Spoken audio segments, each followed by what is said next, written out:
Thank you. Dear President Joe Biden, dear Special Envoy John Kerry, thank you for convening this important summit. America is back with us at the forefront of multilateralism, and your decision to return to the Paris Agreement sends a strong global signal. This is good news for the world.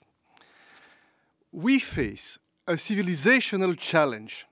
Human beings have always shown a unique ability to adapt, adapting from agrarian communities to industrial nations dependent on fossil fuels. And today, we understand this is not sustainable.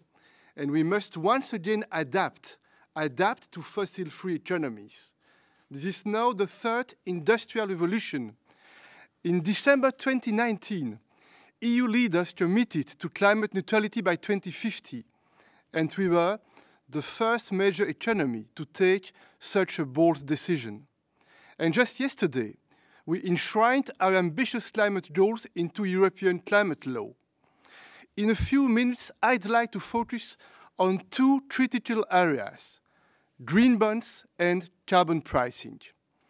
First, we need to be more determined in the field of climate finance. We decided collectively to mobilize at least $100 billion a year for climate financing. The EU and our member states remain the largest contributor of public climate finance to developing countries, and we urge all developed countries to scale up their contributions. This would send a very strong signal in the run-up to COP26. And this is why our European budget and recovery package will dedicate around 600 billion euros to powering our green transition. Transition to a low-carbon economy requires massive investment, which far exceeds public investment capacity alone. We need to use our public funding intelligently to create buy-in from the private sector.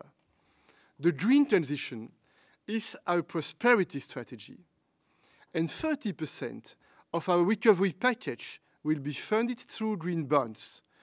Since finance is global, green finance must also be global, and we want to cooperate and orientate the private sector. Green finance was born in Europe, and today our currency, the euro, is by far the leading currency when it comes to green bonds. We have the most advanced regulatory framework in the world, and we'll soon establish a European green bond standard.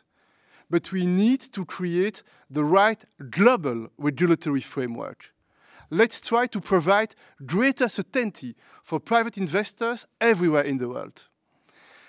In 2019, we set up the International Platform on Sustainable Finance. And today, the platform represents 55% of global greenhouse gas emissions. We encourage more countries to join. Our European ambition is also reflected in our European financial institutions. As of this year, the European Investment Bank has aligned all its financing activities with the goals of the Paris Agreement. It will dedicate at least 50% of annual financing to green investment by 2025. It will support 1 trillion euro in investment for green projects this decade. And the European Central Bank is also working on the implication of climate change for monetary policy and financial stability. My second point, a global approach to carbon pricing is paramount to promoting green investment. If we want to be at peace with nature, we need to chase carbon from our business model.